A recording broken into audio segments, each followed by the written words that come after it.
Well, hello and welcome to the October 5th edition of Ricebird News. October marks the celebration of a special group of leaders in our community, our school principals. These dedicated individuals play a pivotal role in shaping our students' futures and the trajectory of our school system. This month-long celebration is an opportunity to recognize and thank our principals for their unwavering dedication, exceptional leadership, and their remarkable impact on student success. In honor of that, I'd like to showcase a few of our administrators here on Ricebird News. Our first special guest is Todd Bohannon, Assistant Principal at El Campo Middle School. Hi, Todd. How are Thanks you for doing? being here. Oh, thanks for having me. Well, give us a little bit of your background. Tell us a little bit about yourself. I grew up in Wimberley, Texas. Left there shortly after high school. When I joined the military, I was gone for several years with the Army. Got done with that. Was a police officer in both Austin, Texas and Atlanta, Georgia, before deciding that education was the route I'd take and moved back to Texas. Well, thank you for both your service to our country and you're being one of those individuals who protects us at home. So Well, thank you. It's a good person to have at the middle school. Oh. So what kind of steered you towards being an educator, and then what caused you to cross over to the dark side to become an administrator? Oh, well, that's easy. So what pushed me into education was I've always been, obviously with the military and law enforcement, I always had jobs where I wanted to help take care of people, right? That was my kind of number one calling. And I noticed I was working narcotics in Atlanta, and I noticed that younger and younger were the people I was dealing with. And it was a lack of parenting and a lack of actual mentors. And so I decided, my wife said it was time to make a move and get out of the what she called the dangerous jobs. Little did she know. But I said, well, I've got a degree. I can be a teacher and a coach, but I want to do it back home in Texas. So she agreed. She's from Georgia. She agreed that we would move back here and allow me to do that, to go through that path. And it was really to mentor kids, coach. And I knew coaching was the way to do it for me because I spent so much time with coaches growing up. They were like second fathers. And so that was why I did that. What made you cross over to the dark side? Cross over to the dark side. So it wasn't really on my, kind of like everything in life, it wasn't on my radar. I didn't start out saying I wanted to be a principal. I had a superintendent come to me and said, my God, I want you to be a principal. And I want you to do it here at this campus. And that was the bell ringer for me. I'd been looking for other coaching jobs, AD type jobs, but they weren't coming. I didn't have enough skins on the wall. I can say that, but I was still trying. It was the same thing that led me to Atlanta. You know, I had somebody come to me and say, hey, I really want you to do that over here.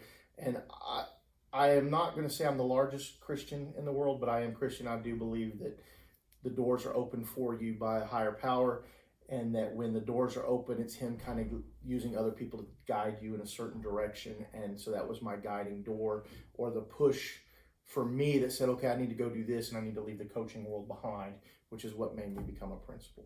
Well, I'm glad we opened the door here in El Campo for you. Yeah, so absolutely. Thanks Same for thing walking through. So now that you've been in your role for a little over a year as an assistant principal at the middle school, and I know you've done it before here, but what do you love most about being an assistant principal? Oh, my favorite thing, my why, if you will, is I like working with the teachers. I love working with the adults, the educated adults on campus that are there fighting to get us wins every day in the classroom, and to help them figure out where the kids can win and where we can win as a campus and a team. Because I see it like the coaching world. The teachers are my players, right? The kids are the game. That's where we want to win. We want to win with the kids. But the ones going out there and playing that game every day and on the field are the teachers. So I see myself as a coach, and I love that aspect. Spending the one-on-ones with the teachers, doing walkthroughs, being in their classroom, visiting with them in the hallway, in between classes, and you know, some of them will come into my office and have lunch and talk to me for an hour, and it's great. And that's what I love the most. That's my why. That's why I get up and I go every day to work. Well, thanks for being a part of Team El Campo Middle School and Team Fellers. So thanks for having me. Now on to the news. We'll start our news with an important reminder. Next Friday, October 13th, is a Teacher Staff Development Day and student holiday. The following Monday, October 16th, is a fall break for all students and staff, so enjoy your week.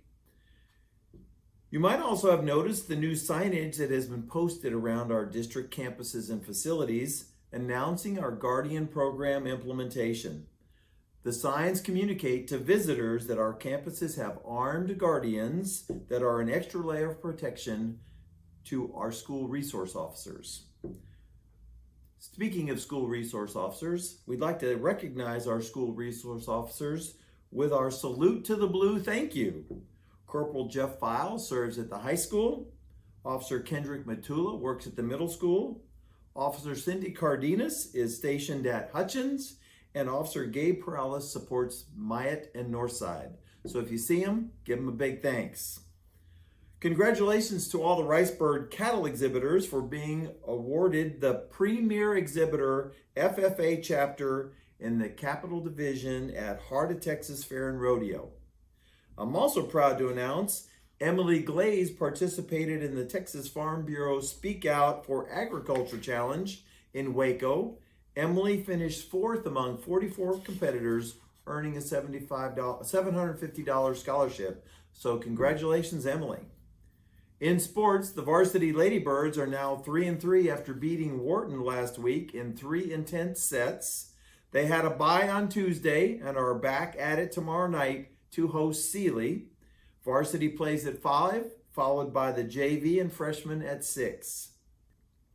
The swim team made a big splash in Angleton on Saturday and had several top 20 finishers in a field of 188 swimmers competing.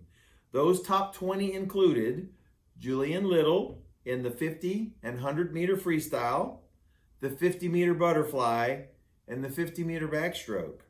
Riley Wallace in the 50 meter freestyle and butterfly, and the 100 meter freestyle and the 50 meter backstroke. The girls' 200 meter free relay team of Riley Wallace, Kate Chilton, Cody Klatt, and Julian Little finished 7th out of 40 teams competing. Caden Beal and Evan Vasquez had also strong performances for the boys' team. Congratulations to the tennis team on finishing 3rd in district. Good luck in the playoffs beginning next week. And after resting and recuperating during the bye week, Ricebird football is ready to take on the Bay City Blackcats in their legendary matchup. This rivalry is the oldest continual high school football rivalry in the state of Texas. Tomorrow will be the 104th consecutive meeting and the 120th time the two schools will compete against each other.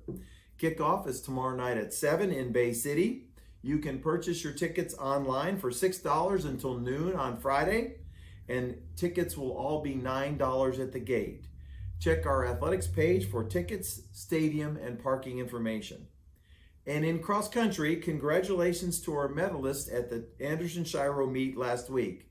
Varsity top 20 medalists include Corbin Garcia and Leo Perez for the boys, and May Martinez and Michaela Bard for the girls. At the middle school, Jeremiah Gomez Olvera and Tyson Vasquez also finished in the top 20. Best of luck to all the runners at the high school level at the district meet at Sealy next Monday. And that's all for this week. Thanks for joining us, and go Ricebirds.